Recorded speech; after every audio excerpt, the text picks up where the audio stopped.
Okay.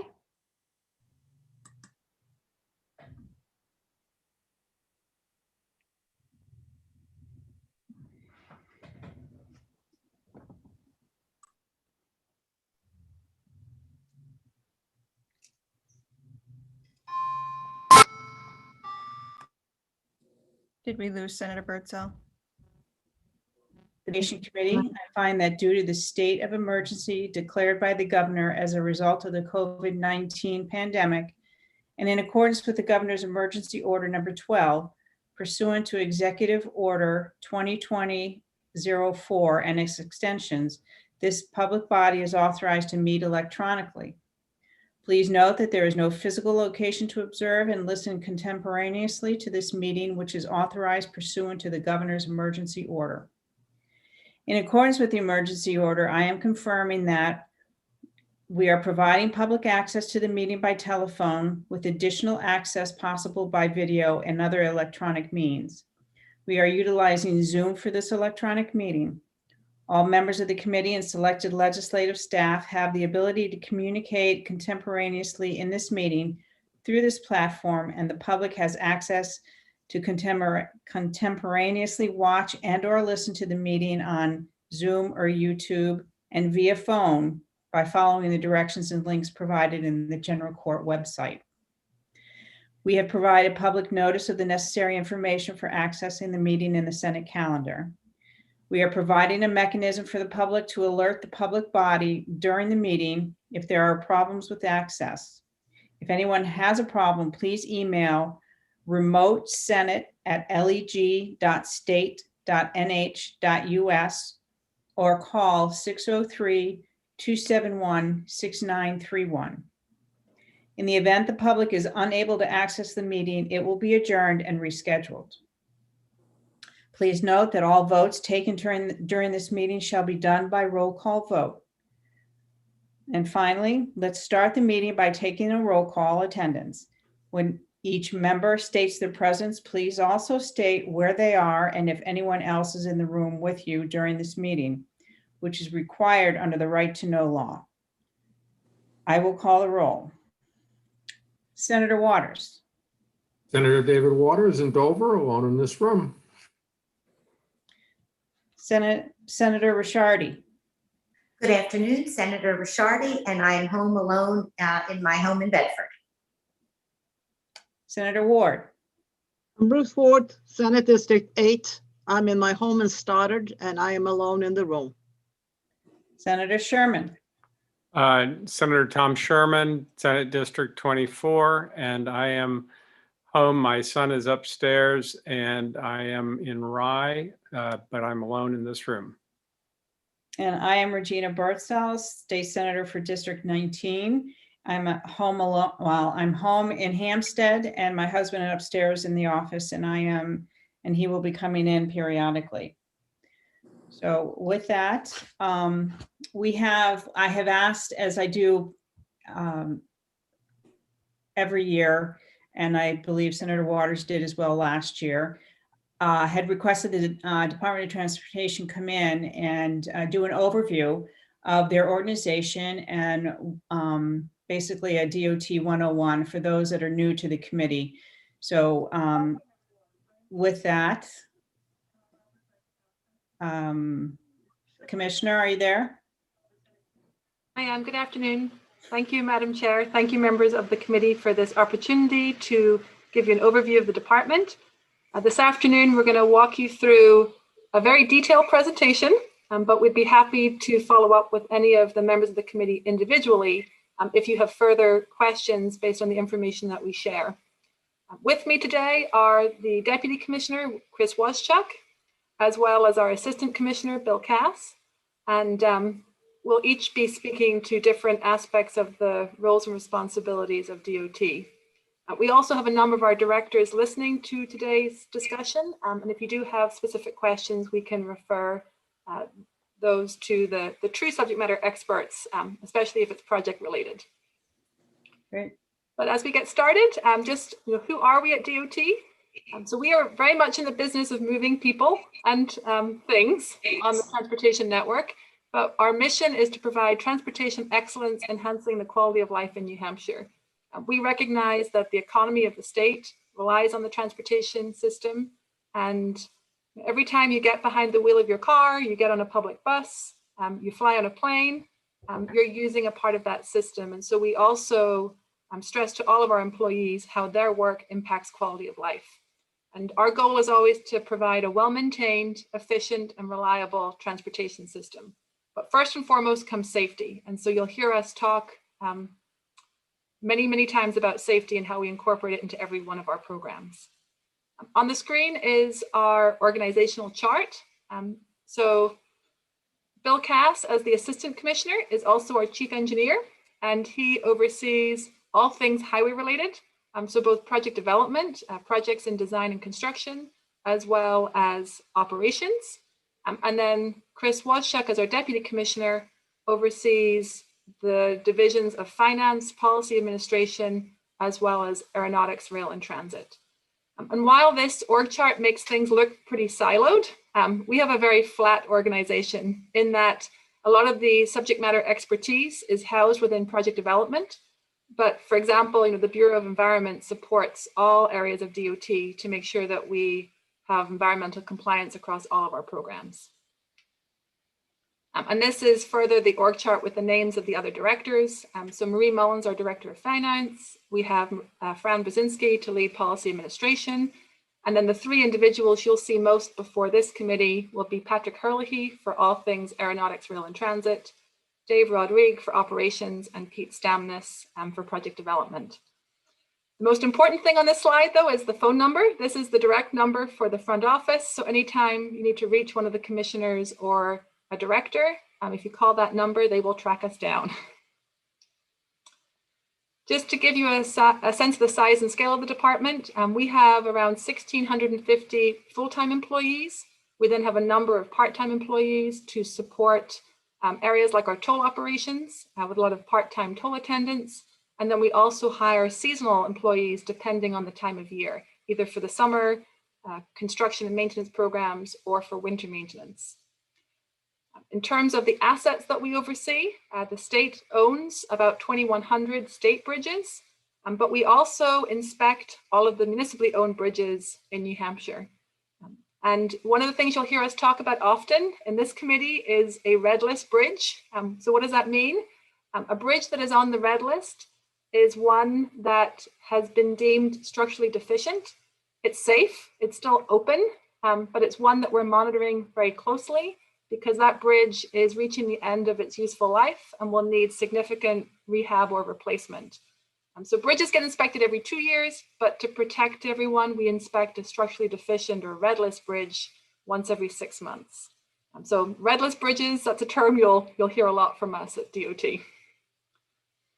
On the highway side, we are responsible for about 4,600 center lane miles of roadway. And there is some unique distribution of maintenance responsibilities.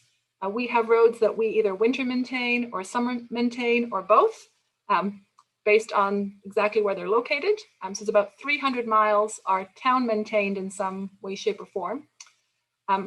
Given the size of our network, we try to pave roughly 550 center line miles every year. If we can hit that target, that means we're keeping up in terms of addressing pavement condition. So again, as we come before this committee, you'll see a lot of our work plans are driven by this desire to hit this target. And then of course, we're responsible for all the other roadside assets, whether that's guardrail, highway signs. We do all the line striping in the state, we have all the traffic signals. And so we have lots of folks who are involved in the maintenance of those assets as well. But we are not just the highway department. As I said earlier, we also have our division of aeronautics, rail, and transit. And so we're responsible for 195 miles of active state-owned track. We also have inactive track that's used for rail trails, which I'll talk about a little bit more in a second. And then we work very closely with all of the public transit providers in the state, including the private bus companies that provide commuter service to Boston. And then we will also work closely with all of the airports, inspecting the runways for safety, as well as helping to oversee the federal dollars that go to aviation. From a financial perspective, this is a snapshot from 2020. So our actual expenditures in 2020 were 681 million.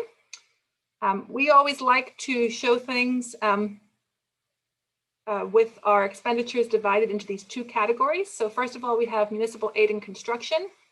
That's really all of the spending associated with the projects in the 10-year plan. And so next year, when it's a 10-year plan year, we'll spend a lot of time before this committee working with you on the update to the 10-year plan. And we'll do a much deeper dive into how we are budgeting for all of this work. This is an operating budget year. And so while a lot of the dollars flow through our budget, it's the orange piece of the pie that we've been working with the governor's office on and how we're going to prioritize more of our routine maintenance and state funded work. So in total, when you look at our overall budget, about 36% of our funding comes from the state highway fund, 35% comes from federal sources, 19% goes to the turnpike, and then we have some other funds, which is a very small percentage of general funds, primarily supporting the Division of Aeronautics, Rail and Transit. What we're going to do today is we'll have the other two commissioners talk you through some of the more detailed information, and you'll see these percentages are quite different, whether we're looking at this operating piece or the blue municipal aid and construction piece. In other words, our construction programs are funded with a different mix than our operating. So deeper dive on aeronautics, rail and transit. So in the state, we have 24 airports that are open to the public. 12 of those are eligible for federal funds. And we work very closely both with the commercial airports, that's Pease, Lebanon, and Manchester Regional Airport. And then we also work with the block grant airports as well. We do have a number of airports that don't qualify for federal funding, but we register all of the aircraft in the state. We also receive aircraft fuel taxes and some of those dollars that then help the other public airports that aren't eligible for federal funding. On the rail side, I mentioned that we have all of this active track that we're responsible for. We actually have 6 operating agreements with 4 freight and 2 tourist operators to provide service on the active track.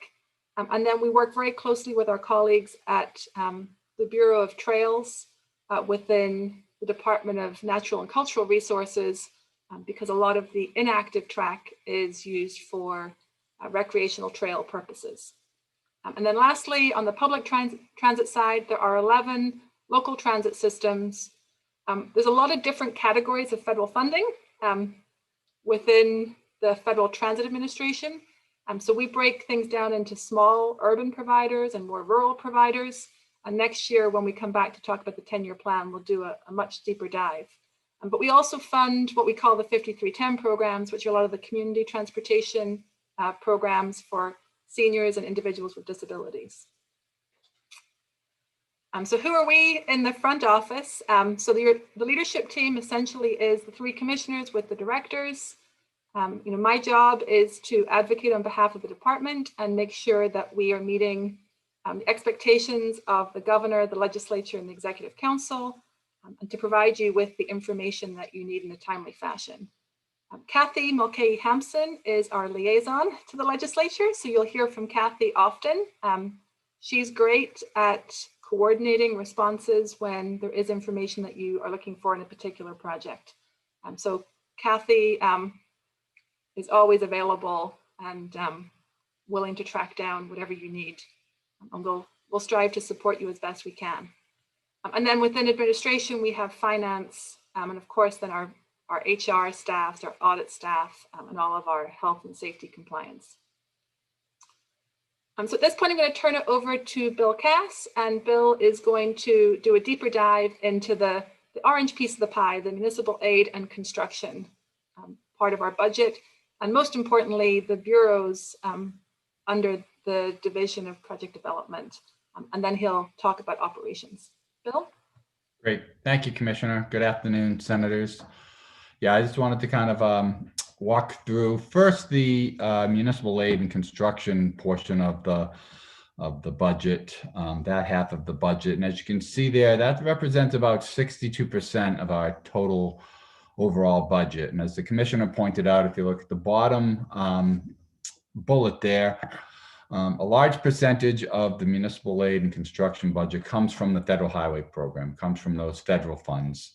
The Turnpike Capital Program and R&R program also represents a pretty, almost a quarter of that program as well too.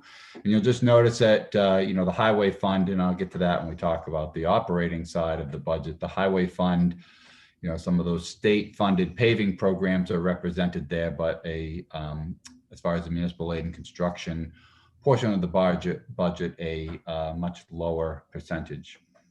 So you can advance the slide.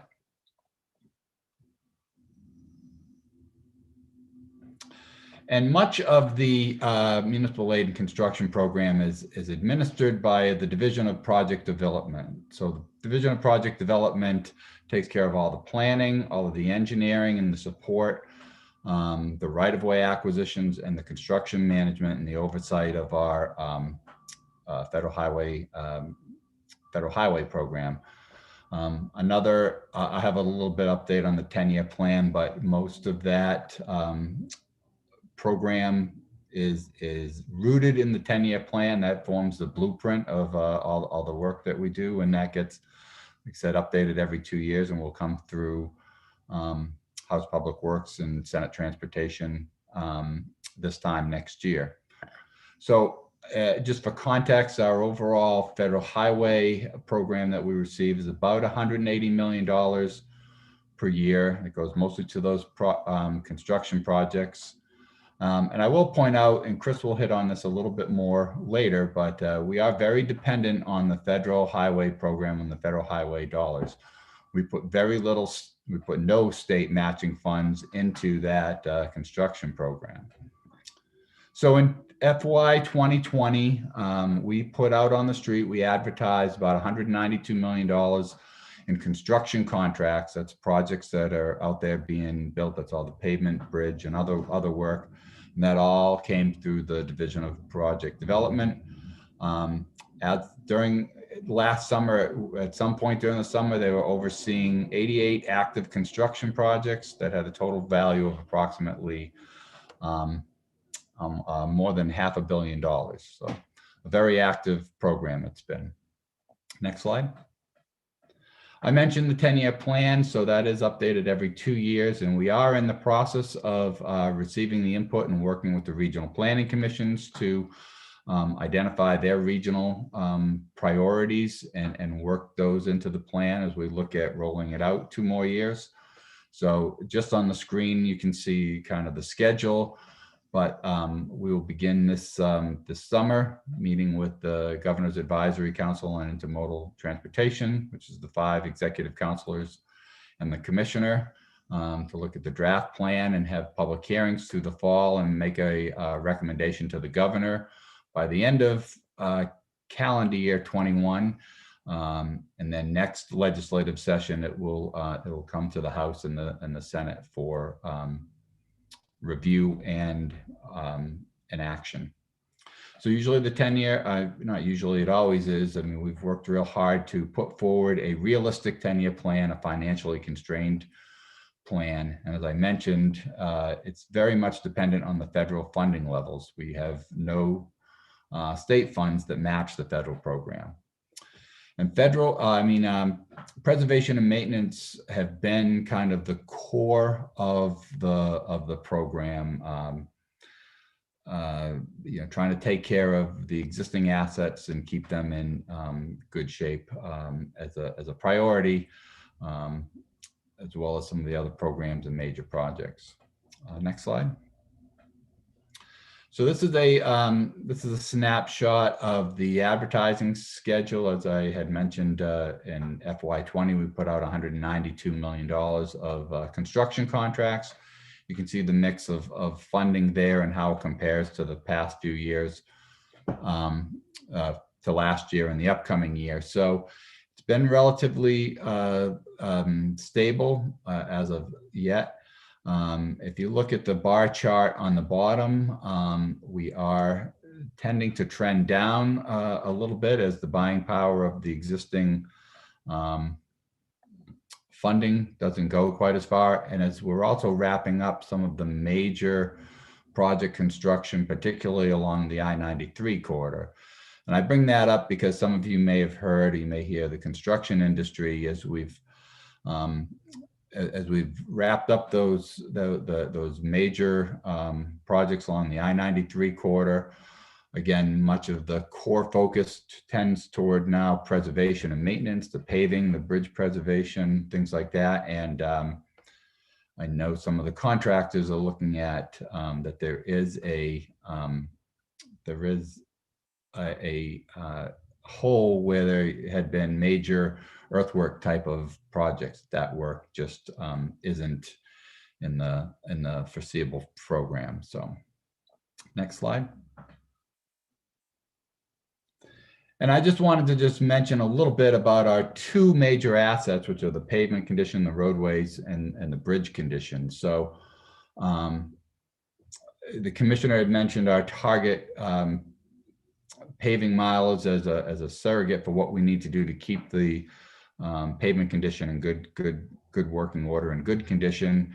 And that target is right around 550 miles per year. About a tenth of the highway miles should be touched every 10 years in one way, shape, or form to keep them in good condition. So you can see since 2014, we have really focused on that preservation and maintenance and focused on those investments.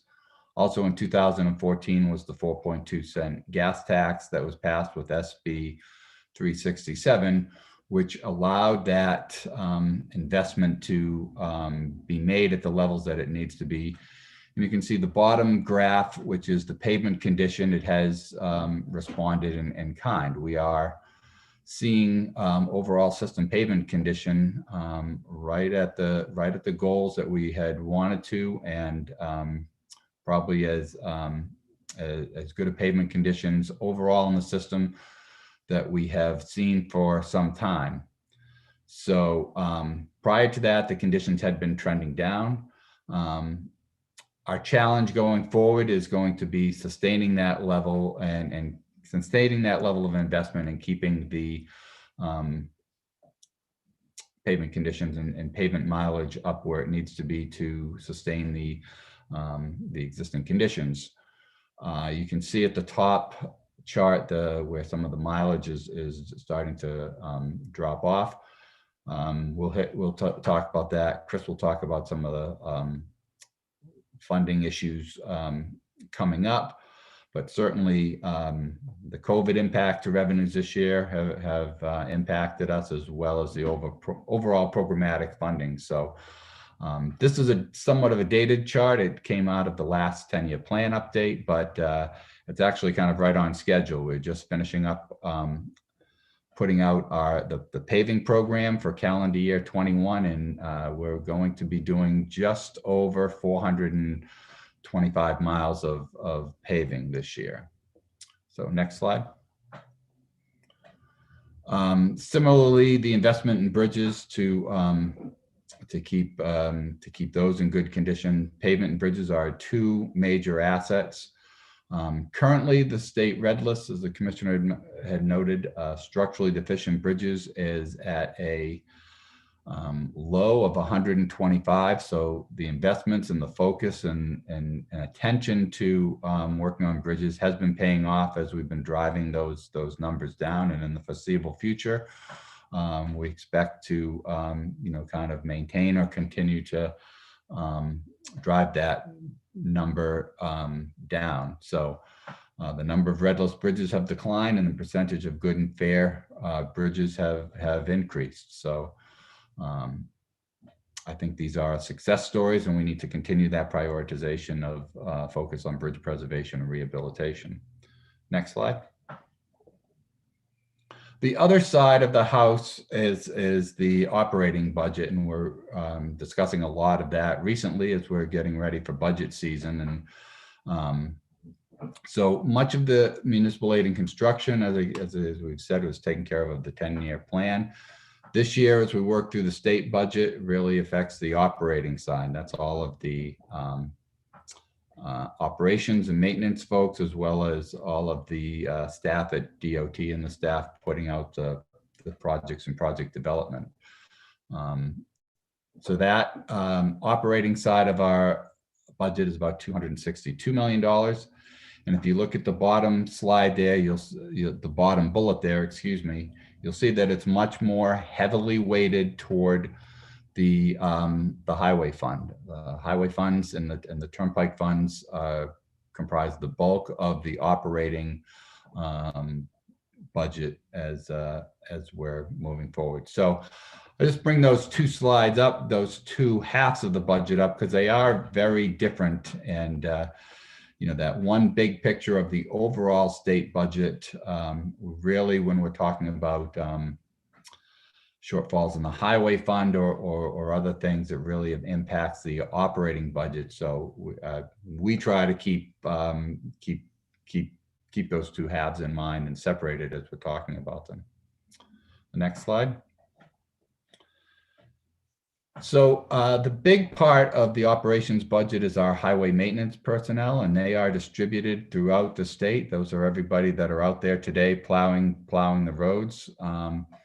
State is divided into six maintenance districts, and we have 87 patrol sections, and any one patrol shed is between four to 6 or 8 personnel in them. They maintain the roads, they take care of the winter maintenance and the snowplow operations, as well as responding to every type of emergency that comes up, whether it be hurricanes or storm response or flooding. The maintenance districts also help manage the district paving programs, which is kind of the lion's share of our maintenance paving, and as I was emphasizing before, trying to keep the roadways in good condition. Also underneath the highway maintenance, there is, we're going to talk a little bit about the turnpike system coming up, but the Turnpike Bureau is responsible for doing the same activities on the turnpike system. Maintaining the roads, the drainage, the snowplow operations, and everything. And the one thing also to remember about the maintenance and operations side, when the commissioner mentioned this, the 1,650 DOT employees, probably about 2/3 of the staffing exists in the highway maintenance and operations bureaus. So next slide. The other bureaus within the operations division take care of the overall support and maintenance throughout the various other aspects of the highway system. So our traffic bureau does all the roadway line striping every year. They try to restripe all the roads. They maintain all of the signs and signals, and they are the ones who take care of the speed limits. The state traffic engineer is the person responsible for setting speed limits, evaluating speed limits. Speed limits tend to be a very hot button issue for a lot of constituents. There's also a Bureau of Bridge Maintenance, which takes care of the routine maintenance on state bridges. Similar to the highway maintenance, there are 12 bridge crews strategically located around the state, and they each have coverage areas within their location. And then there's the Bureau of Mechanical Services, which maintains the state vehicle fleet, all of the heavy equipment, all of the plows and the trucks that are out there plowing the roads and stuff today. Mechanical Services Bureau is in charge of keeping those on the road, and they do that. There are 7 garages, the main one here in Concord, but there are 6 other satellite garages, again, around the state to provide that local access to the mechanical services activities. And then there's the Bureau, within the Bureau of Highway Maintenance, there's also the fuel distribution, where we maintain the fuel system for the state. There are 90 fuel sites around the state. We also represent the strategic fuel reserves for the state as well too. And that's not only servicing, the state vehicles and state trucks. There are a lot of police and municipalities, school buses that all utilize that fuel distribution system around the state. And lastly, we have our Transportation Systems and Management Bureau over on joint occupancy with the Emergency Operations Center, the Traffic Management Center. They maintain the sophisticated traffic management networks and keep their eyes on the road and help manage the incidences and dispatch for cleanup or whatever is needed in terms of managing the highway system. So next slide.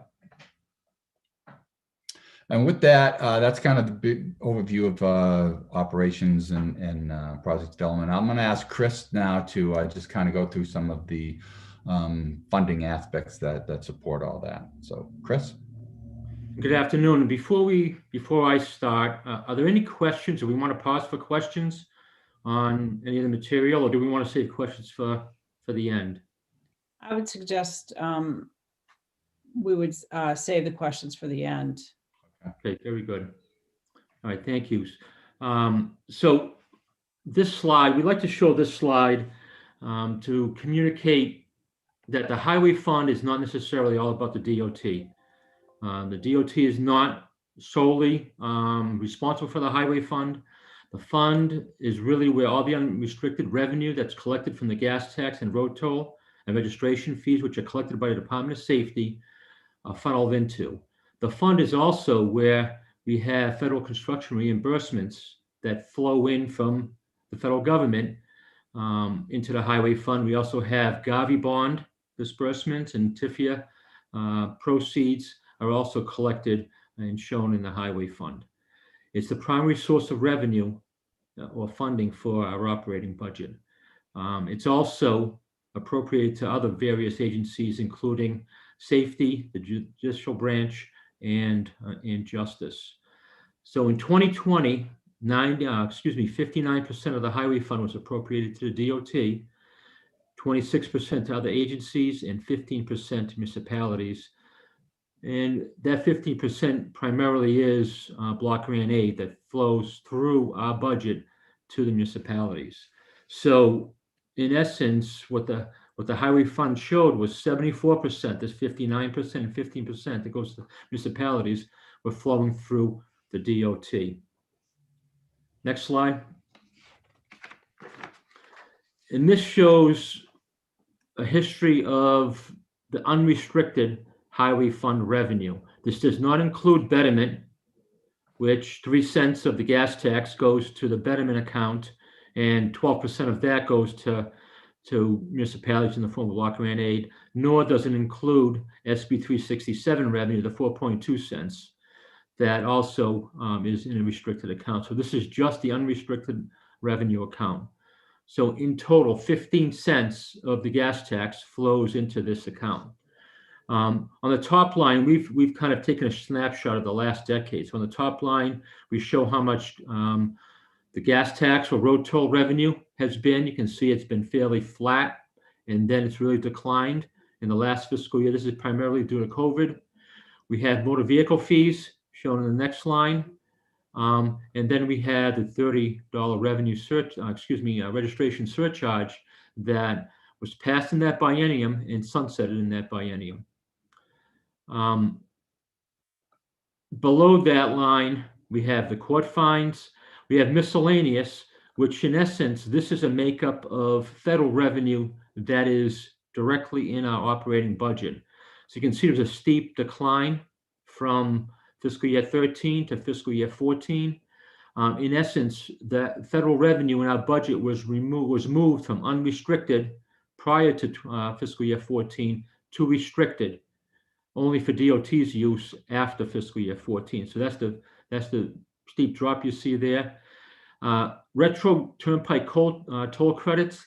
in essence, what that was the ability for the department to go back and bill Federal Highway for toll credits on previous projects. There was an allowance to go back a little over 2 years and be able to apply toll credits to those projects. So that federal revenue came in based on that. And then the I-95 sale, where the Turnpike system purchased the I-95 bridge over the Piscataqua River for $120 million. It was initially intended to be paid off over a 20-year term, but it was paid off in less than 6 years, or excuse me, in a little over 6 years. So you can see the total unrestricted revenue has dropped from roughly 300 and almost 40 million down to about 250 million, a $90 million drop over the decade. Next slide. This is the Turnpike's system kind of overview. As you may know, the Turnpike system is an enterprise fund. So all the revenue collected on the Turnpike system must be used on the Turnpike system. Our Turnpike system basically has 3 segments. We have on the middle of the state, the Central Turnpike, which is comprised of the F.E. Everett, begins at the state line in Nashua and continues up the middle of the state, is co-joined with 93 in Hooksett, and then ends in Concord at exit 14. And then on the seacoast, we have the Blue Star, I-95, from state line to state line, and the Spalding, in essence, in the Portsmouth traffic circle, all the way up to exit 18 in Milton. 89 miles long. We have 172 bridges on the Turnpike system, 8 toll facilities now. Turnpike revenue that's collected pays for the operation and maintenance costs that are incurred on the system, debt service on the bonds that we use to finance construction projects over the years on the system, R&R work to make sure the system is in good working order, and then capital improvements. So that's kind of the waterfall. First is O&M is paid, debt service, R&R work, and then any remaining monies go to capital projects such as, for example, on the seacoast, the Spalding Turnpike, Newington Dover work, or on the Central Turnpike, the F.E. Everett widening work that's upcoming. In fiscal year 20, there was 110 million transactions that were recorded for 131 million of total revenue. In context, in fiscal year 19, we had almost 124 million transactions. So COVID has definitely had a pretty significant impact on the transactions and toll revenue. And I'll get into that on the next slide. So here's the Turnpike Fund historical revenue picture, again, going back 10 years. And between fiscal year 10 to, you can say, 13, it was very flat. Started increasing in 14. And then really the last few years, 18 and 19, were really solid years for toll revenue was collected.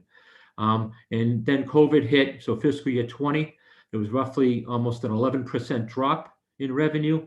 And in 21, we're projecting that we're going to be at about a 17 to 18%, maybe even 20% drop. Right now, we're seeing toll transactions that are about a 20% decline over the last month as we compare it to the previous year. Next slide. And here we have how COVID has impacted traffic. And this is actually on the Turnpike at exit 12. We have an automated station. So we collect daily traffic, we get it hourly. So we really have a good handle on the traffic volumes. This graphic is very similar to what's happening overall in the Turnpike system and overall in the southeastern corner of the state. As we get towards the western part of the state and the northern parts of the state, traffic hasn't been impacted to quite the degree, but it has been impacted in similar fashion. So for example, this at this location between exits 12 and 13 on 93 in Concord, traffic dropped down to 50% below the prior year level in late March, early April. And then it started coming back. In the summertime, we kind of settled at about a 14-15% reduction over the previous year. And now we're seeing, with the winter, we're seeing levels that have dropped back down to about the 17 to 20% range. Over the last 4 weeks, I looked at this station, and what's not shown here, because this is about a month old. The last 4 weeks have averaged 20% down from the previous year each week. So, and like I said, the Turnpike system had a very similar graphic. The Turnpike system overall, I think we're down at about 58% at its peak, and over the last month or so, we're also averaging about a 20% decline based on pre-COVID levels. Next slide. This is what we believe the COVID impact will have on the Turnpike system over the next 10 years. We have a consultant, they're a group from Stantec that have been doing traffic and revenue forecasts for the Turnpike system. And that group has also been going to secure bonds and refundings for the Turnpike system. So they're a very reputable firm. The blue line shows what their forecasts for traffic and revenue were back in October of 2019. And the gray line shows what their revised forecast is, which we just received a couple weeks ago. As you can see, we've had about an 11% drop in fiscal year 20. They're projecting a 17.5% drop in 21, and then slowly coming up to roughly a 5.5% drop in the outer years. What this represents for the Turnpike system, because as I mentioned earlier, all the revenue flows down to the capital work, whatever excess revenue in tolls are collected. What this means is between fiscal year 20 and 24, there's a $75 million projected reduction from what was previously forecast. And over this 10-year period, 121 million projected reduction in overall toll revenue. So capital projects will need to slide in order to accommodate this kind of reduction in revenue. And it's reflective also in the betterment program, as well as SB 367 may have an impact on our ability to perform the level of paving that we had previous to this pandemic's impact. And with that, I am going to turn it over to the Commissioner to talk about the next few slides in terms of issues and challenges that we face. So hopefully the earlier slides have given you a flavor of both what the department's responsible for and then how we're funded. And today we tried to focus more on the operating budget because it's timely. That's the document that's before the legislature. As Chris explained, COVID-19 has impacted the department and all of our transportation stakeholders in pretty significant ways. Both, in the near term, immediately air travel and public transportation were impacted. And as the chart showed, we had a significant reduction in traffic on our highway system. That was necessary. The governor implemented a stay-at-home order to keep everyone safe. And so we're very supportive of why this had to happen. But going forward, one of our biggest challenges is understanding what the lasting impacts of COVID-19 are going to be. So for the users of our system, there are actually some positives that have come out of this crisis.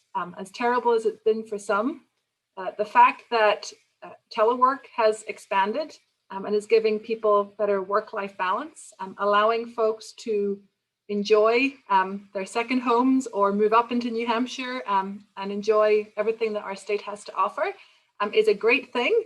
But that does mean that we're seeing a lot less commuting traffic. And so as we look to the future, one of our challenges is just how do we forecast what the future use is going to be, but then there's very real revenue implications as well. And then of course you look at the explosion of online shopping and what that means in terms of use of the transportation network, as well as things like telemedicine and online learning, especially for higher ed. recognizing that we're going to get all those kids back in the classroom as soon as possible when we're talking about K through 12. But, longer term, the traffic patterns, especially when you're looking at traffic moving from southern New Hampshire into Boston, will be quite different into the future. And so that's the first challenge, is for us to understand and work closely with regional planning commissions and with major employers to be able to forecast accurately the use of our system into the future. But in the short term, we've been dealing with more of the immediate impacts. So, overall, the revenue reductions. Last year, we really had to restrict the work that we were completing. At the direction of the governor, there was a hiring freeze, and a lot of our major purchases were deferred. That worked out well. That meant we lapsed approximately 38 million in 2020, whereas traditionally we lapse about 20. That's set us up for success going forward in that we didn't overspend, but we now have to play catch up. All of that work that we deferred, we need to try and tackle. Now, the federal government came through for us. In the CARES Act, there was money provided in the first bill to help our state airports, as well as our public transit systems. And then at the end of the calendar year, they passed another relief package that actually brought 41 million for lost highway revenues, which does help soften the impact. So we've been working very closely with the governor's office, and the governor's budget reflects some of the modifications that we've had to make.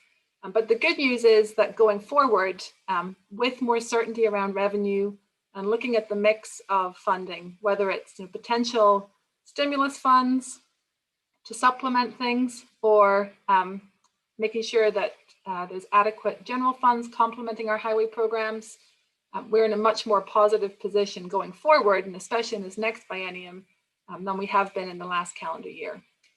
This is also a pretty uncertain time when it comes to future federal funding. The FAST Act is the federal authorization that we're working under right now. Congress extended that for 1 year. It was supposed to expire in September of 2020. Thankfully, they passed a 1-year extension. That gave us some predictability for this year. And we're able to move forward with all of our federal construction projects for this year as planned. There's all this talk about stimulus, but there's no details yet. There's no bill text. So we don't know what additional federal revenue might be available to us. But the good thing is the timing of all of this might work out when it comes to our 10-year plan. So Congress needs to pass reauthorization by September 30th of 2021. That's around the time that we're preparing that first draft of the 10-year plan, and we'll be going out to the public meetings. So hopefully we'll have a lot more clarity around available federal funding, which will make it easier to advance the 10-year plan. And if there is additional dollars, work closely with first the Executive Council, then with the governor, and then with the legislature to make sure that we're advancing the projects that are important to the state. So we're very optimistic that while at the moment, it's not a great place to be when you don't know what the future holds, but timing wise, hopefully there will be the clarity as we start the 10-year plan update. The biggest challenges in the short term had been some of our highway funded programs at the state level. This year, we were underfunded for winter maintenance by about 6.5 million. We recently went to fiscal and our budget was increased. And this year is trending to be a pretty average year. While we haven't had a lot of snowfall, we're certainly in a much more active weather pattern right now. And so we're looking at an average winter overall. And fiscal did support the additional dollars that were necessary. On the fleet side, those of you who served on Senate Transportation previously will know that we advocated strongly for additional investment in our fleet. The replacement cost of our fleet is around 95 million. So if vehicles last about 10 years, we've been suggesting that we should spend around 8 million per year to replace trucks. Otherwise, we spend a lot of money just trying to band-aid things and keep vehicles on the road. Last year in particular, while the legislature had supported an increase in investment in the fleet, both in the operating budget and in the capital budget, we deferred those purchases with the uncertainty around COVID. So we're trying to move forward. The governor has allowed us to advance some of our capital budget items, and we're now starting to purchase equipment, but we have had that delay despite the support of the governor and the legislature to increase the spending during the last budget. And then, some of the other things we've touched upon and we'll dig into more when we get into the 10-year plan, but the sunsetting of the SB 367 and TIFIA is a federal loan program that we'll dig into more next year, especially for the new members. If you have questions, don't hesitate to reach out to us before then, but we'll get into all those details. And what continues to be the challenge, especially with the gas tax increase, SB 367, dollars shifting to paying principal on the construction of 93, is we'll have less money to do some of our non-Fed aid eligible roadway work. But those are things we'll tackle next year. More immediate, just to give you a sense, as I mentioned, there was a hiring freeze implemented. We're now backfilling vacancies as quickly as we can, especially if there's going to be federal stimulus dollars. We want to have projects ready, so we need a full team to be able to advance the work. But we, at our height, had a vacancy rate of about 15%, and so it's going to take some time to backfill those positions. Like I said, our capital projects were on hold. Those are the projects funded through HB 25. So those are more building type projects and fleet purchasing that was approved in the last capital budget. We're getting back on track there. Other items that this committee's probably heard about in the past, but when there was general fund surplus, we were provided some one-time money to do some building demolitions, old state-owned structures that were well beyond their useful life. So for example, there's some buildings up in Conway that we had purchased. There's 4 closed rest areas across the state where those buildings are in disrepair, as well as there was funding for the Westboro Yard in Lebanon, where we own some buildings that again need to be removed. So we're now advancing those projects again, but they had been on hold. And then other items you'll hear about is the ongoing concerns around adequate match for transit funding. Some of the pressures have been alleviated with the CARES Act dollars that we got from the Federal Transit Administration. We can convert a lot of our FTA programs to 100%. But that's only on the operating side. When it comes to the capital purchases, we still need state match. We talked briefly about the federal highway programs and how we match those. But by far, the thing you'll hear the most from municipalities about is the lack of available dollars in the State Aid Bridge program. There's a lot of cities and towns who own structures that they're responsible for either rehabbing or replacing. And there's very limited state dollars available to assist them with that. So to give you a sense of, again, who we are at the department and how things have changed over time, we certainly are embracing innovation and technology and doing everything we can to work more efficiently. But over the years, the size of our staff has diminished. Sometimes technology has allowed us to function in a more streamlined way, but in other areas, we just have a reduction in the level of service based on the priorities that the legislature has set.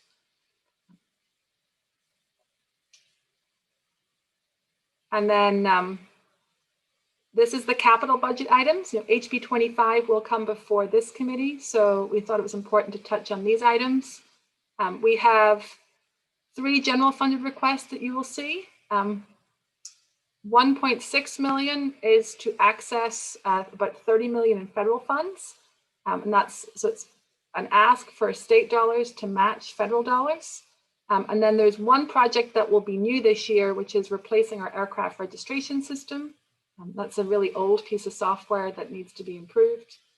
On the highway side, it's going to be projects that are more routine and you're used to seeing. Every year we're trying to keep up replacing or rehabilitating facilities. So we have some patrol shed and salt shed replacements. We have upgrades to our fuel management system, underground storage tanks associated with fuel distribution, and some critical systems that we're working on. But these are very traditional type projects that were brought before this body. And we're still looking at our debt service levels to make sure that we feel comfortable with the level of bonding that's suggested in HB 25. But we'll be back before you all to talk about HB 25 in much more detail at a later date. So that was everything that we wanted to touch on. Hopefully it was what you were looking for, Senator Birdsell. And we'd be happy to use the remainder of our time for questions. Are there any questions from the committee? I actually do have a couple. When you said you were looking at the stimulus, is that money that we may be anticipating getting from the feds? There's been a lot of discussion about either an infrastructure package or a true stimulus package. We're following closely both what's being discussed by Congress and the new administration.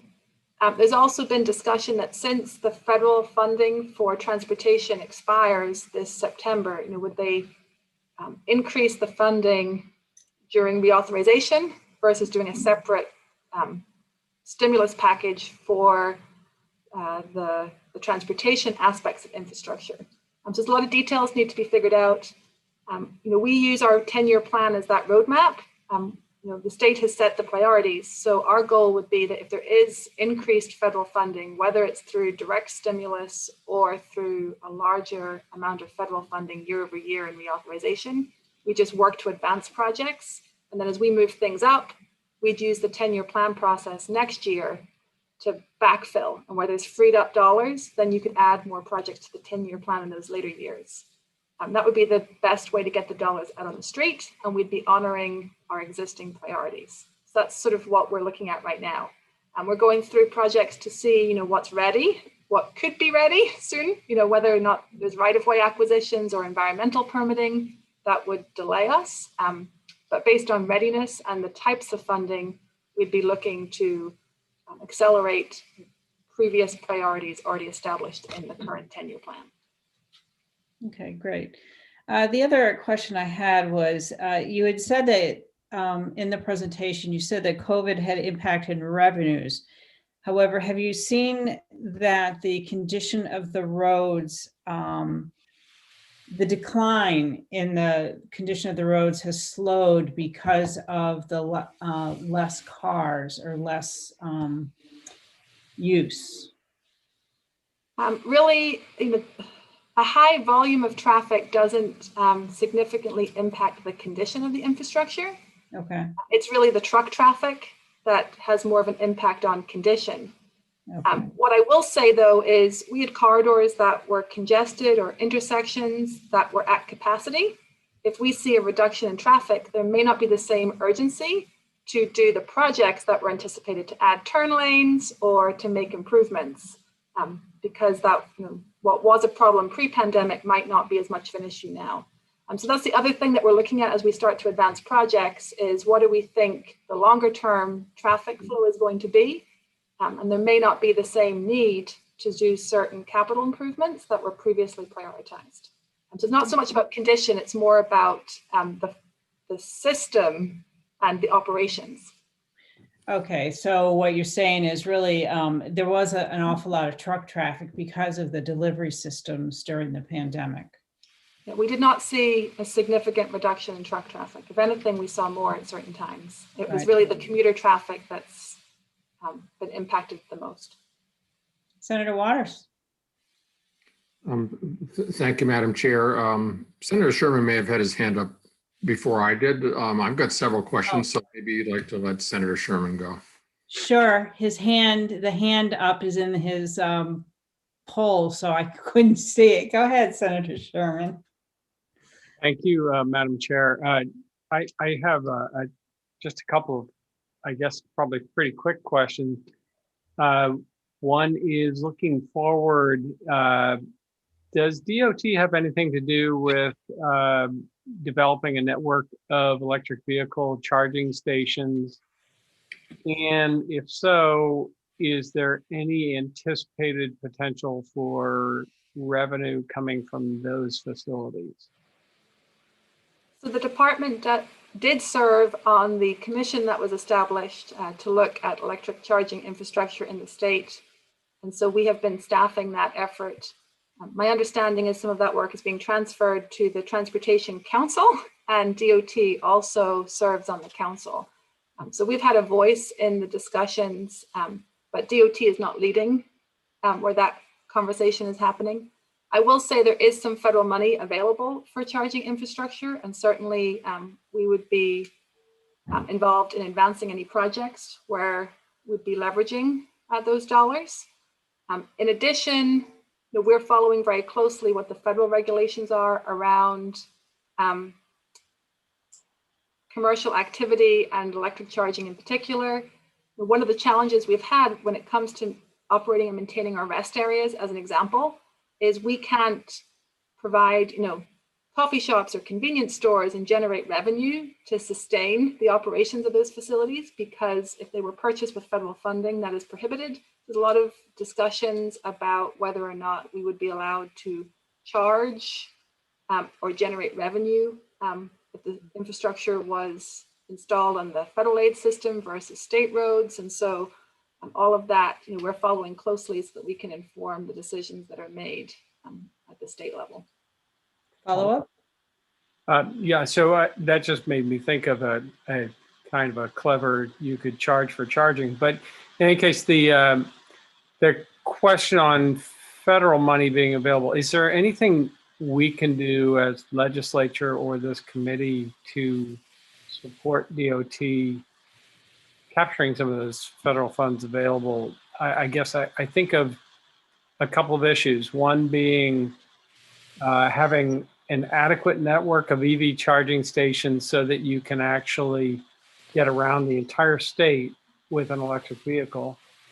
And a second one is the variable types of charging apparatus that are used. I don't think, and I may be wrong, I think that they have different types of plugins, and it's not standardized. So do you see, number one, is there something we can do to support the department to make sure we have access to those federal funds? Number two, is there a problem with the actual equipment not being standardized? So Senator Sherman, I think we could come back and talk to the committee at length about electric charging. It's a complex topic. The federal dollars that we have access to are really for the installation of charging stations. The question as to who would pay for the ongoing maintenance and upkeep is something that I think the state needs to continue to have, and also what role the private sector is going to play, especially our existing gas station and convenience store network, and how over time things would transition as the EV fleet expands. So I think that's why the legislature established the commission. The Office of Strategic Initiatives is very much involved in this conversation, as are our colleagues at Environmental Services. So I think we need to continue to partner. And you're offering assistance to our department, but I think all of the state agencies are willing to continue to work with the legislature and provide you with the answers that you're looking for. One more follow-up. Follow up? So along the federal funding, I think, I know there was somebody from, I know Senator Waters was there, and I think you had a representative there at the symposium in Hampton Beach last week. And one of the things that came up from that was with sea level rise, anticipated sea level rise, and having roads such as 1A going up the seacoast, planning ahead and wondering if we anticipate with the new administration that there might be more federal dollars for infrastructure that would allow us to plan 1A as a single ribbon of highway going up the seacoast. And one of the comments that was made at that symposium was that you really don't want 1A to be 6 foot in Rye and 10 feet above sea level in Hampton. And so being able to do that sort of all the way up the seacoast, is that something that you're anticipating some additional federal funding for infrastructure, especially since it's related to the climate and sea level rise? So the leadership, both the Senate Environment and Public Works Committee, as well as on the House side, the House Transportation and Infrastructure Committee, have all said that they want to place an importance on investing in resilient infrastructure. So as we work on reauthorization over the course of this calendar year, we're expecting there to be further discussions about how they would like state DOTs to advance that type of work. From our perspective, we like as much flexibility as possible. Rather than establishing another program to specifically target projects where there's a need to embrace resiliency, we would like the flexibility that based on the location, we would be able to incorporate or maybe expand the scope with additional dollars to adequately address concerns around climate change. The Seacoast gets a lot of attention because yes, we have to look at sea level rise, but we have as many concerns further inland where we've seen an increase in the frequency of significant rain events and flash flooding, and we have a lot of undersized culverts. One of the things the department's been working on is a culvert inventory and starting an inspection program. We have really robust data for all of our bridges and pavements because that's required by the federal government. We need similar types of information for our other assets. So we're trying to incorporate resiliency into all of our projects where it's necessary based on what we've seen for recent storm history, rather than just focus on one single corridor. But certainly if there was more money provided, then we would have more dollars to add to each of those projects in a region where we've seen frequent storms and flooding. Thank you. Senator Waters. Thank you, Madam Chair. I thank you for the presentations, Commissioner, from you and from everyone else is always really informative, and I would say a bit daunting in terms of the challenges that are really facing us in the general fund and in the capital budget and in the 10-year plan. Just as an aside, I know we'll have a chance to talk with you at length when we look at the EV bill that's coming forward, and we certainly did put a lot in statute, a lot of guidelines for how to deal with sea level rise and extreme precipitation and so on, and we need to change more, we will. But my understanding, I read the House markup of the next COVID relief bill that was released this morning, and it looks like $350 billion is coming to the states. And last time when they did 150 billion, we got 1.25 billion of that. I think that that was because Senator Shaheen and Hassan really fought for the small states to get really much more their share. But let's say we get a couple $1 billion, which seems quite possible out of this. Could you talk a little bit more about your priorities for how to use that? And I'm particularly concerned about, do you think you're going to have enough flexibility as we, tried to provide in the legislation last year to move some of those funds around to help the municipalities? We'd be able to address some capital budgets, maybe, make up for the money that wasn't spent on the fleet. And, I don't know, it's kind of perhaps premature for your conversations with the governor on this, but, I hope you get your fair share out of that money that might be coming. And so, just if you go a little bit more into what you might be able to do. So the marked up House bill does not provide any additional direct assistance for highway uses.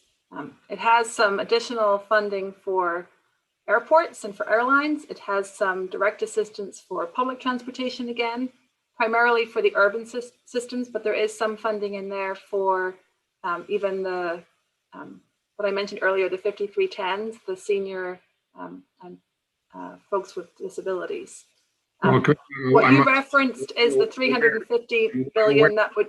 I meant the 350 billion designated for the state, not specified for the transportation. I understand what's not in there on that. But it was more for your colleagues to make sure we were all on the same page. So the 350 billion is for either relief dollars or for stimulus dollars, depending on the unique financial circumstances in your state.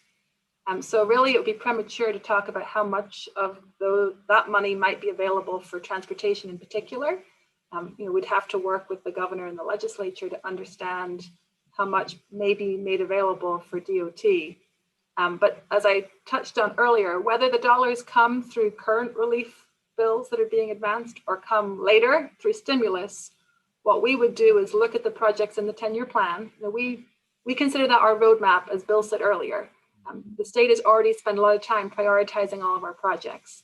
Being realistic, the projects that we can get advanced the most quickly are those ones that are in the early years of the 10-year plan. So there might be projects that we weren't anticipating being able to advertise this year, but we were working on for next year or the subsequent year. We would move those forward and do those with the new dollars. And then during the 10-year plan process, hopefully we'd be able to, it'd be a domino effect. If we pulled forward things from year 2 and 3 of the 10-year plan, we would then, during the update process, be able to advance things from year 4 and 5, and then add more work at the end of the 10-year plan. So we'd be honoring the priorities that were already established, and also advancing the projects that we have the most likelihood of getting advertised quickly. So you'll see that activity and work, shovels in the ground and work progressing. If I may follow up, Madam Chair. I've been looking at the capital budget pretty carefully. And so being part of my question was as well, would you be able to address some of the fleet needs potentially with this funding from the federal government? If there was, complete flexibility, yes. Certainly we deferred purchasing equipment, purchases that were previously supported by the governor and the legislature when our funding levels were uncertain. And that if there was some one-time money available, we would love to be able to upgrade the fleet. We're very concerned, it's always the area where we become wasteful. If we're spending dollars keeping trucks running, and that's throwing good money after bad, that we would much rather be able to replace the vehicles as we had originally planned. And one more follow-up, if I may, Madam Chair. We've been alerted by you all, for over the last couple of budget cycles about, the impact of the 367 shift of the revenues into the bond payments, the principal payments, and then the sunsetting of that program. And now we're contending with the decline potentially in the road toll and the turnpike. And I suspect what we're going to see in electric vehicles, that the road toll is going to continue to go down, maybe even accelerate. So I guess I'm, wondering about with the red listed bridges and the rather precipitous decline in the number of miles paved every year. When you look at that, what do you think we can do about, road toll and turnpike revenues? Well, we've been very pleased to see the prior action by the legislature. As you saw in that first pie chart, we only receive about 1% of our funding from the general fund. And yet when there's been one-time revenue and surpluses in the past, DOT has benefited from it. And because of the need to invest in red list bridges, we got one-time general funding through HB 1817. And so the legislature, I think because of how we have been, excuse me one moment. I apologize for that.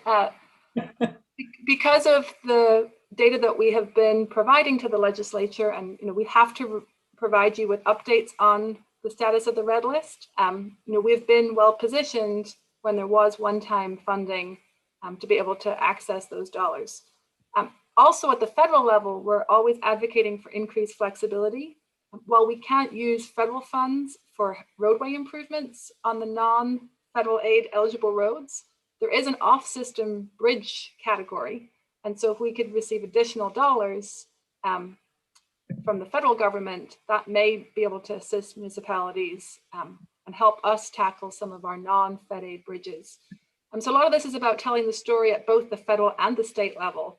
And I think what's always a challenge for our state legislature is the uncertainty around what actions the federal government might take, because only really once we have clarity around available federal dollars that we can have discussions about what the gap truly is at the state level and how you might want to solve that problem.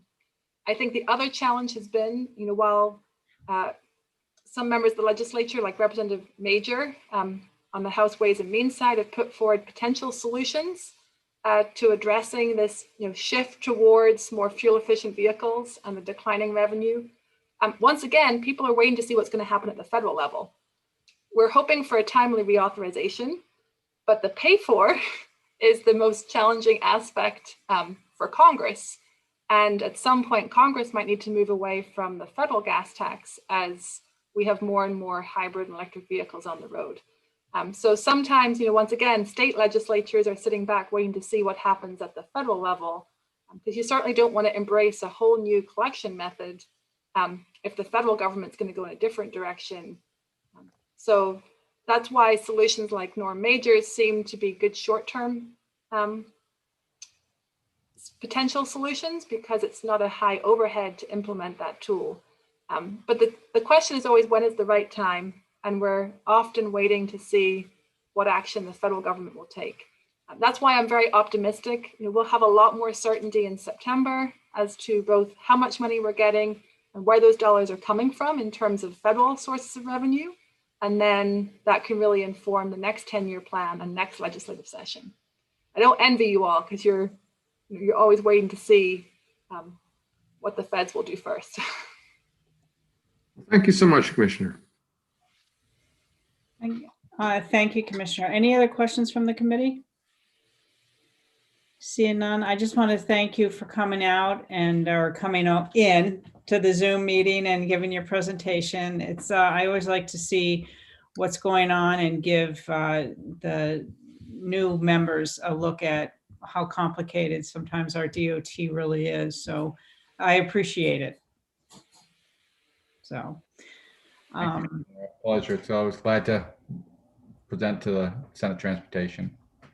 And I'm And sure for the- we'll go ahead. And for the new members in particular, we're happy to sit down with you one-on-one. We understand that we're a large department, the different colors of money, and the challenges around explaining how those dollars can and can't be used.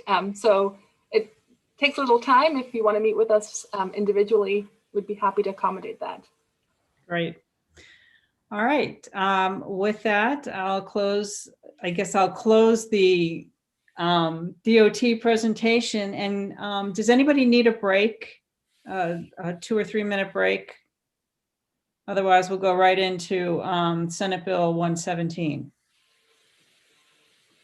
All right, I'm not hearing from anyone. So why don't we go right into Senate Bill 117. And the prime sponsor is Senator Gary Daniels. Is he there?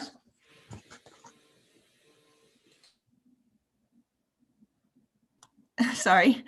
It's okay. Yes, I will get Senator Daniels.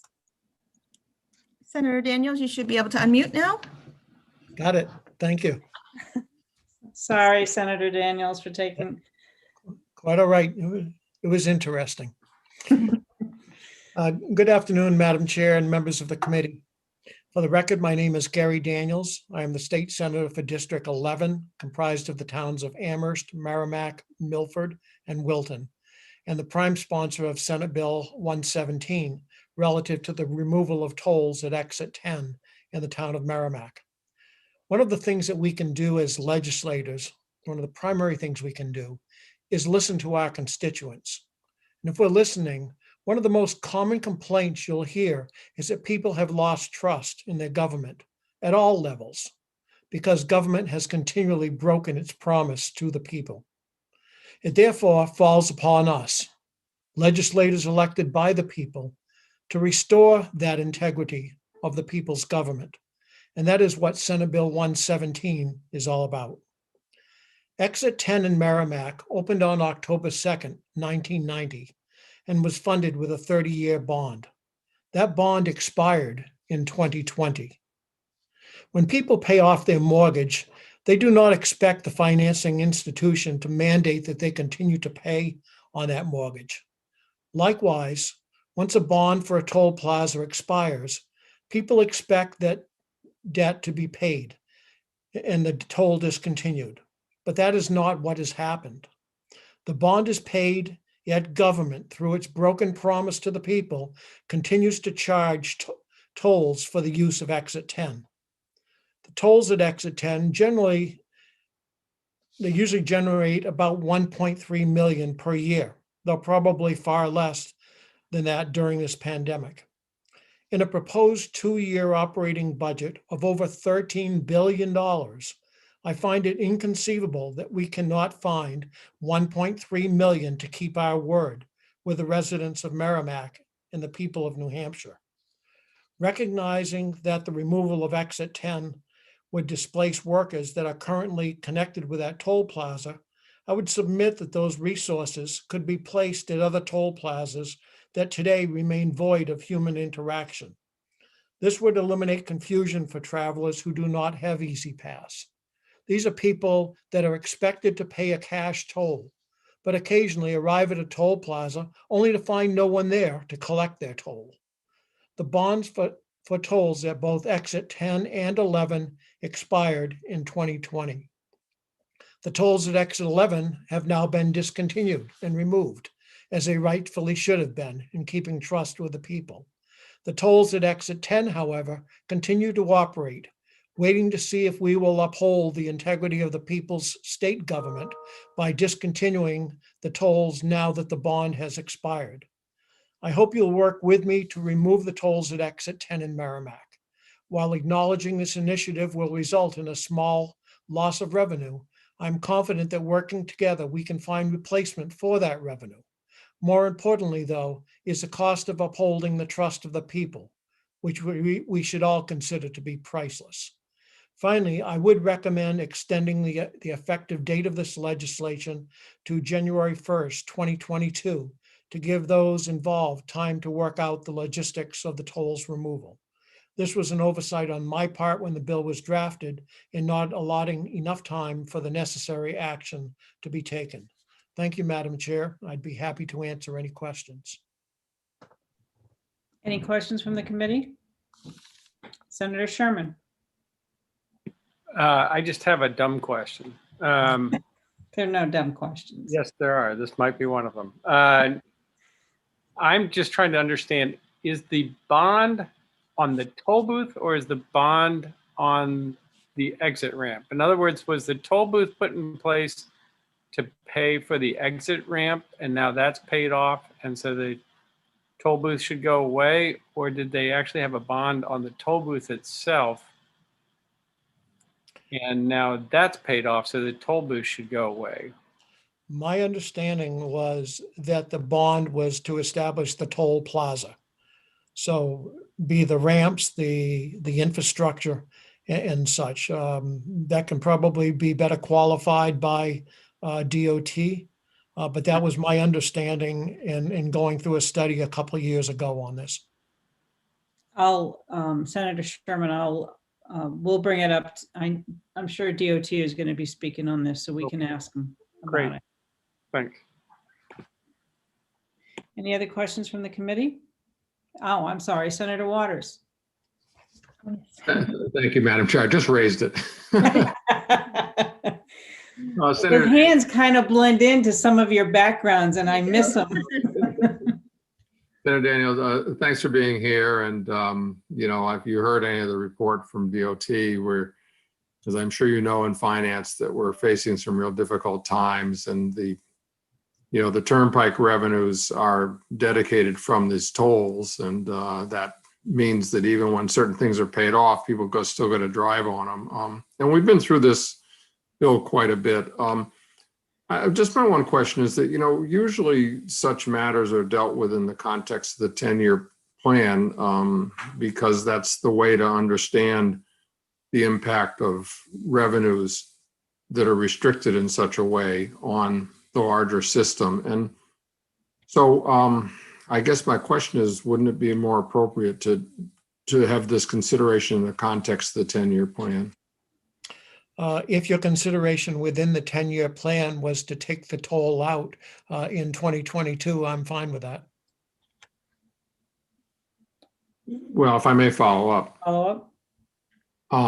The 10-year plan has to deal with the revenues. And, there is some sense that, with the toll booth system we have, that anything we do at one means people at the other places might be paying for what's no longer being paid for. So it's a complex, I mean, you understand this, it's a complex issue. And that's why I was going to suggest that maybe it's better dealt with in a 10-year plan.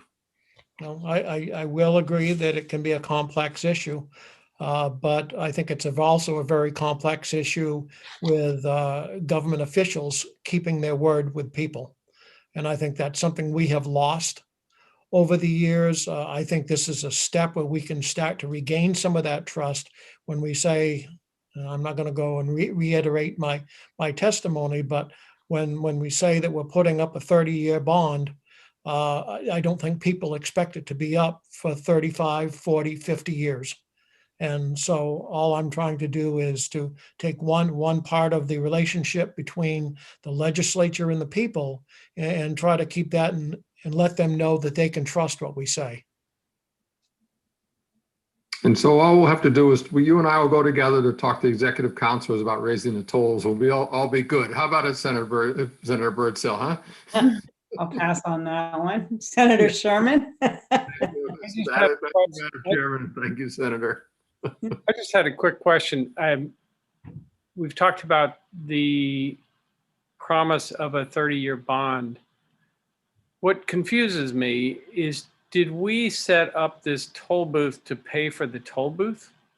And now that the toll booth is paid for, we're going to take down the toll booth because it's paid off? And that's the way, did we promise the people of New Hampshire that we were going to take down the toll booth once the bond was paid off?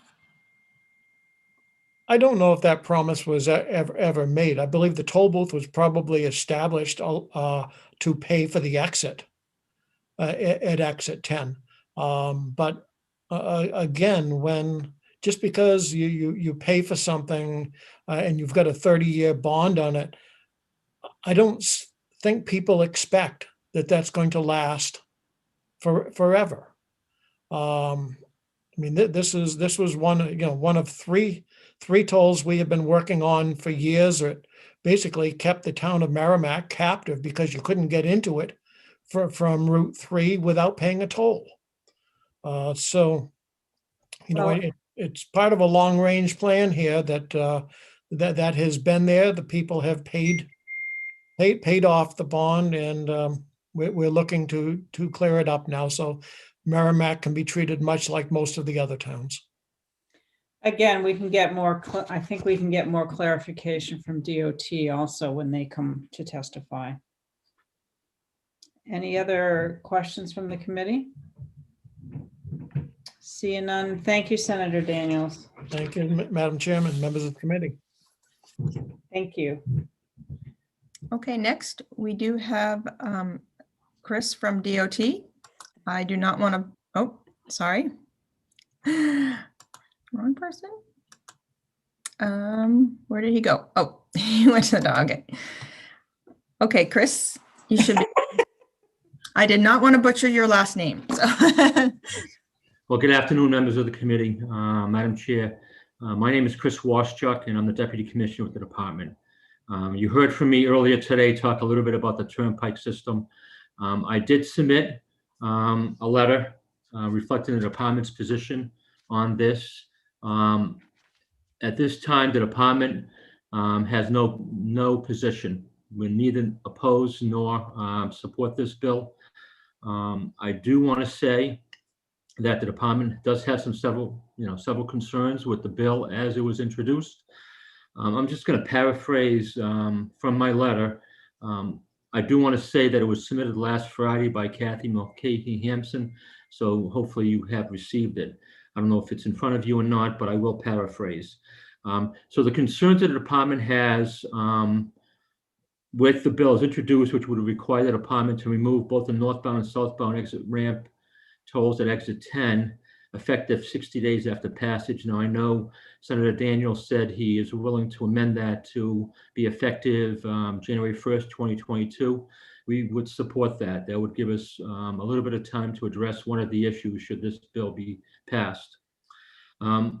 We are concerned, the department is concerned with the continued erosion of revenue on the Effie Everett Turnpike, which is further exacerbated by the revenue loss due to COVID. I talked a little bit during our presentation about how COVID has impacted the department. So that's a concern. I'll also talk a little further on about how COVID has impacted this location, which is actually much greater than the rest of the system. We are also concerned about the elimination of toll attendant jobs at this location and the continued requirement that the department maintain Continental Boulevard, which was specifically constructed as part of the Merrimack Exit 10 interchange project. So the erosion of toll revenue. So over the last decade, the Turnpike system, specifically the Effie Everett Turnpike, has seen the completion of the Manchester Airport Access Road. That interchange was constructed around the Bedford Mainline Toll Plaza, and it opened in November 2011. The elimination of Exit 12 ramp tolls, which in essence discontinued those tolls in July of 2014, the elimination of Exit 11 ramp tolls, which were discontinued in January 1st of 2020, these three actions effectively eliminated approximately 4.2 million of annual toll revenue. The Exit 10 ramp tolls contribute approximately 1.3 million of gross toll revenue annually. So, and that 1.3 million, I want to be clear, was prior to the pandemic. So in aggregate, the above mentioned or previously mentioned four elements represent over 55 million of lost toll revenue over a 10-year period. And when we talk about, we talk about the 10-year plan, we talk about our Turnpike program, we have a 10-year viewpoint of that. This is a significant in terms of the toll revenue that's used to fund the entire system's operation, maintenance, R&R work, and capital program. With that said, the COVID pandemic and the removal of Exit 11 Plaza, because some of the people that were previously using 10 now use Exit 11, it's a short distance away, and do not pay a toll at that location, has had a significant impact on the exit toll revenue. Toll revenue over the last month at the Exit 10 ramps is approximately 50% lower than last year's pre-COVID revenue, which is more than double what we're seeing on the entire system. And we don't know, we're actually unsure because of the Exit 11 impact, whether this revenue at Exit 10 will rebound as we expect the rest of the revenue on the Turnpike system to rebound over, a handful of years. The elimination of toll attendant positions. Presently, there are 7 full-time and 4 part-time employees that work at Exit 10. So should this bill pass, we would like to see the effective date of 60 days, be moved to January 1st of 2022. So it will allow us, some ability to either relocate or repurpose those employees. The 60-day time frame will not, in essence, will result in layoffs if the 60-day time frame is held. Relative to Continental Boulevard, this was previously known as relocated Camp Sargent Road. So it was a town road segment that was relocated when it was constructed in 1993 as part of the overall Exit 10 interchange work. And it really was constructed to support a major development in the area and provide a direct connection to Exit 10 via Industrial Drive and to Exit 11 via Continental Boulevard. And I've included attachments with my letter. There's an attachment A, which in essence shows the front sheet, which shows a portion that was constructed as part of that Exit 10 project. It's about I think it's roughly 2.6 miles long. And the town maintains, and also this section also connects Continental Boulevard to Exit 11. So the town maintains Continental Boulevard from Exit 11 to Industrial Drive, which is in essence the roadway that Exit 10 intersects with and carries, Industrial Drive is carried over the Turnpike system. And the Turnpike system plows and maintains the 2.6-mile segment of Continental Boulevard from Industrial Drive to New Hampshire 101A, and that's shown in attachment B. And you can see that segment, and it shows the different jurisdictions and who's responsible for what maintenance. This section, this 2.6-mile section from the department's standpoint, is really superfluous to the Turnpike system, particularly if exit 10 is removed. And it really should be reclassified as part of this bill, should this bill pass, to a Class 5 facility and placed under the town's jurisdiction and maintenance responsibility. The Turnpike system spends roughly $75,000 annually to plow and maintain this section of road. And in 2017, we paved this 2.6-mile segment, expending almost $700,000 out of its R&R program. So the facility is in reasonably good condition. So in conclusion, the department recognizes the future utility of the exit 10 ramp tolls may be limited with the revenue decline as we're seeing. And should this bill move forward, the department recommends removal of exit 10 ramp tolls be contingent on reclassifying Continental Boulevard, that 2.6-mile segment, to a Class 5 facility, and the bill's effective date be amended to be January 1st, 2022, to allow time for toll attendants, which are currently at that location, to be either relocated, repurposed, if possible, in lieu of layoffs. And thank you for the opportunity to provide this testimony, and I will be happy to answer any questions. Senator Waters. Thank you, Madam Chair. Thanks, Chris. And could you provide members of the committee, I think particularly to Tricia, the language of a proposed amendment to change the date, but also the language which would would transfer this to being a town road? Certainly. Thank you. Senator Sherman. Would it be appropriate to ask my question that I asked earlier? Okay. Yep. I was going to ask it. You can ask it. Okay. If you didn't ask it, I was going to make sure it got asked. Okay. So, Chris, thank you for coming and testifying. And I asked earlier, what was the original agreement and rationale for the toll plaza at these two, I guess, the two exits or entrances? Like, in any case, was it to pay off the actual construction of the toll plaza, or was it to generate revenue for the highway, especially given that the state had put in additional infrastructure for the town, or was it to pay off the actual ramp? And therefore, once that is paid and the bond is settled, it would make sense to remove the toll plaza since the debt has been paid off. That's what I'm trying to figure out. What was the original reason for putting the tolls there? And if the bond is paid off, is the original reason for the tolls satisfied? What was that, Madam Chair? That is an excellent question, and I would say, depending on your perspective, difficult to answer. So let me just provide a brief history of the Merrimack ramps. So in the late 1980s, early 1990s, the 3 Merrimack interchanges were constructed at a total cost of almost $49 million. So we're talking about exit 10, exit 11, and exit 12. Merrimack did not have any access to the FE Everett, and really congestion was overwhelming at the on exit, on Route 3 and 3A.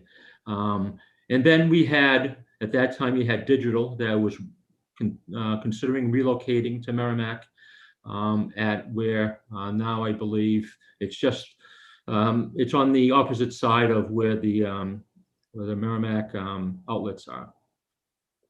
So Merrimack officials really urged the department to find a solution to their congestion. And at that time, there were public hearings held, and certainly revenue is always tight. So there was a proposal that those 3 interchanges be built with bonds that are pledged with turnpike toll revenue. So there were three bonds that were undertaken. And when I say, so when the turnpike issues bonds, they're revenue bonds, and they're pledged with turnpike toll revenue, and they're not necessarily issued for one specific location. Like, for example, just probably a decade ago, we issued a $150 million bond for the turnpike system, which was used for a lot of the work that you saw on the Spalding Turnpike in both Rochester and Newington, Dover. And then shortly thereafter, a couple of years thereafter, we issued another $120 million to further, fund the capital work as part on those projects. There was capital work in Manchester in the mill yard, so the bonds do not necessarily just pay for one project location, they pay for projects on the turnpike system. So bonding was undertaken as part of the 1987, 1990, and 1994 series bonds. That totaled $267 million of capital improvements on the turnpike system at that time, of which 18% of those bond proceeds, the $48 million, were dedicated to the Merrimack 3 interchange locations. And the bonds were secured with a pledge of turnpike revenue for payment of the debt service. These bonds have since been refunded and improved the rates as part of the 2006 and 2012 refunding series. And Senator Daniels is correct. The bonds that we used to fund Exit 10 work, I think were issued as part of the 1990 series and would have been paid off in 2020. So the bonds have been paid off that have funded that work. However, I've previously made the argument that in evaluating the Merrimack ramps as a subset of the turnpike system, the toll rates in Merrimack never covered the operation and maintenance costs of the ramps. Excuse me, they covered the operation and maintenance costs of the ramps, but weren't sufficient to cover the debt service on the bonds. So if we issued bonds just for the subset of Merrimack, the toll rates in essence would have needed to be a lot higher to pay for all those costs. So one can argue that the rest of the turnpike system was subsidizing the work in Merrimack. And frankly, that's how the turnpike system is supposed to work. It's supposed to work as a system, not as one location. Because all the revenue generated on the turnpike system can be used anywhere on the turnpike system, and not just at that specific location. For example, Hampton Toll Plaza generates a lot more revenue than is used to fund the operation and maintenance and any capital work on I-95. A lot of that revenue, which comes from almost 70% out of state, is used to fund other aspects, either on the Spalding or on the F.E. Everett. Similarly speaking, with Hooksett and Bedford, those are our three major toll plazas. They generate a lot more revenue than the other locations. So with all that said, exit 12 has been removed, exit 11 has been removed. Exit 10 now is generating, it's on track to barely generate enough money to cover the operation and maintenance costs at that location. That's why we've taken the position of, no position on this bill, because I think the writing is on the wall that the revenue generating utility at this location is somewhat compromised because of the removal at the other locations, as well as the impacts from COVID. So I hope that answers your question. I know it's somewhat long-winded. Senator Waters. Yeah, thank you. And just a quick follow-up on that, Chris, so that the other question here is that the cost of removing it is what, 800 grand? Yes. So we're gonna, so that the turnpike system has to eat that when the tolls are gone, right? Right, and that's why we've been stating, should any removal of one of the ramp tolls be completed, that we've always stated that Continental Boulevard really should be addressed and should be reclassified as a Class 5 facility, so the turnpike system no longer is responsible for those costs. And with this last ramp toll plaza remaining, we strongly urge the committee that should they, consider this moving forward with this bill, that they include that provision that Continental Boulevard be reclassified. Well, thank you. If you'll send us the language, we'll see. We will. Thank you. Absolutely. Any other questions from the committee? Seeing none. Anyone else to testify on SB 117? If anybody else would like to testify, please signify by raising your hand. I do not see any hands, Senator. All right. I'm not going to be executing this today, but I would. We have a hand. Bill Boyd would like to speak. Mr. Boyd. Hi, can you hear me? Yes. Yes. Hi, Madam Chairman, thank you very much for taking my testimony for the record. My name is Bill Boyd. I'm the Vice Chairman of the Merrimack Town Council. I am currently speaking for myself individually in that capacity, and I am not advocating on behalf of my colleagues on the council. So I just want to be clear about that as it relates to my testimony. Did I hear correctly from Commissioner Wachchuk that they wanted to include the 2.6 miles of road from Industrial Drive down to Route 101A? Did I hear that correctly? I believe so. To be used as a reclassified as a Class 5. And transfer it to the town. Correct. I would be emphatically opposed to the town taking part of that road for a couple different things. Number one, it's almost caveat emptor, buyer beware. We have no idea the condition of that road. We're gonna, if there's any deficiencies, even though there was testimony here today that would suggest that the road is in good shape, if the town takes ownership of that road, they're going to be responsible for any cost that may be associated with upkeeping that particular part of the road. That's number one.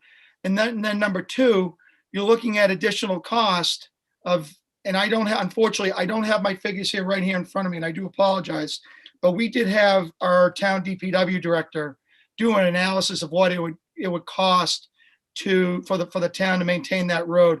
At a minimum, it would be an additional $250,000 to $300,000 yearly for the town to be able to maintain that stretch of road. So any consideration of lumping that section of Industrial Drive is something that the town of Merrimack would want. Again, speaking for myself, but also speaking with knowledge of what our past conversations have been at the council level, we don't want it. We don't want that stretch of the road. Okay, that's really the crux of it. The removal of exit 10, the concern that I have as a counselor is potentially part of the 10-year plan that the DOT may look at putting overhead tolling down at exit 8. So it becomes a lose-lose situation for my community that has actively sought toll relief for the last 10 to 15 years.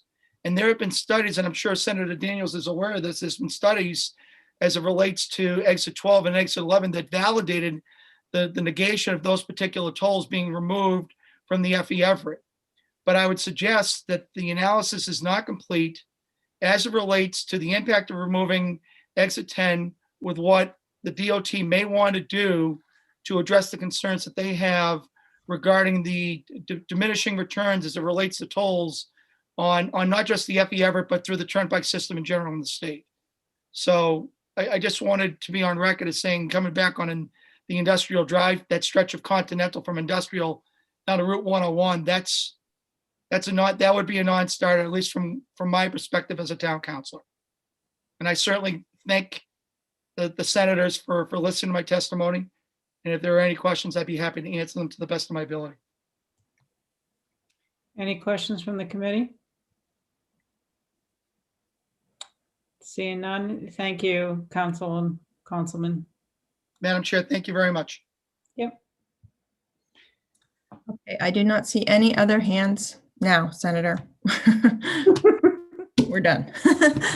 All right. I'm not going to exec this today, but I will be planning on executing it the next Tuesday we meet, which I think is March 2nd.